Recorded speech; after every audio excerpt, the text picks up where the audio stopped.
ఖురాన్ సందేశం కార్యక్రమంలో 52వ అధ్యాయం నుండి 35, 36 వాక్యాలు తెలుసుకుందాము. ఇది ఎవరి గురించి అయితే, ఎవరైతే దైవం లేడు అని, ఒక సృష్టికర్త అనేది లేదు అని, దానికి అదే యాదృచ్ఛికంగా వచ్చేసింది అని చెప్పి ఎవరైతే చెప్తుంటారో వారికి ఒక ప్రశ్నను దైవం ఇక్కడ సంధిస్తున్నాడు. ఇక్కడ ఏం చెప్తున్నాడు అంటే, వారు సృష్టికర్త లేకుండా తమంతట తామే పుట్టేశారా, లేక తమకు తామే వారు సృష్టికర్తలా? వారు భూమిని ఆకాశాలను సృష్టించారా? అసలు విషయం ఏమిటంటే వారికి విశ్వాసమే లేదు, నమ్మకమే లేదు.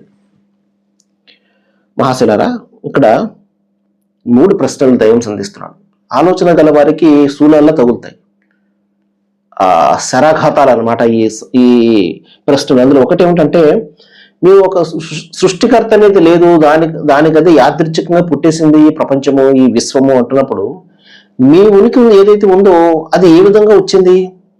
ఆ తల్లి తండ్రి కారణంగా వచ్చింది. అలాగనే తల్లి తండ్రి సృష్టికర్తలు కాదు కదా, వారిని సృష్టించినటువంటి వాళ్ళు ఉన్నారు కదా. అలాగే తల్లి తండ్రి కారణంగా అంటే ఒక ద్వారా ఒక గుండా వచ్చింది తప్పించి తల్లి తండ్రులే బిడ్డ జన్మ ఇవ్వడానికి అయితే కారణమైతే కాదు. ఏమండి, వారు ఒక సోర్స్ మాత్రమే. అయితే మీ అంతటా మీరే పుట్టేశారా, లేక మీ సృష్టికర్తలు మీరేనా? మిమ్మల్ని మీరు ఈ విధంగా ఉండాలని చెప్పి తయారు చేసుకున్నారా? బిడ్డలు కడుపులో పెరుగుతున్నటువంటి బిడ్డ 9 మాసాలను మోస్తుంది, కానీ తల్లి బయటకు వచ్చే వరకు కూడా ఎలా ఉంటుందో తెలియదు.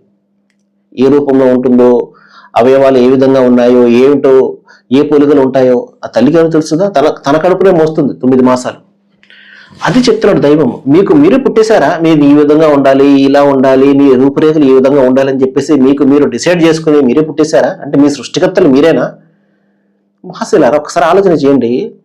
తను ఏ విధంగా ఉంటాడో తెలియనటువంటి మనిషి ఈ రోజున దైవం యొక్క స్వరూపాన్ని చిత్రీకరించేస్తాడు, లేకపోతే తయారు చేసేస్తాడు తన యొక్క చేతులతోటి. నువ్వు ఇలాగ ఉండవు అంటే ఇతను నిర్దేశిస్తాడు నువ్వు ఇలా ఉండాలి అని చెప్పేసి. ఎంత కండకావరం ఒకసారి చూడండి. తను ఏ విధంగా ఉంటాడో తను తీర్చిదిద్దుకున్నాడు, నేను ఇలా ఉండాలి, అలాగే అయితే ఆ లోపాలు లేనటువంటి ఎవరు కూడా పుట్టరు, అందరు అందంగా పుడతారు తెల్లగా.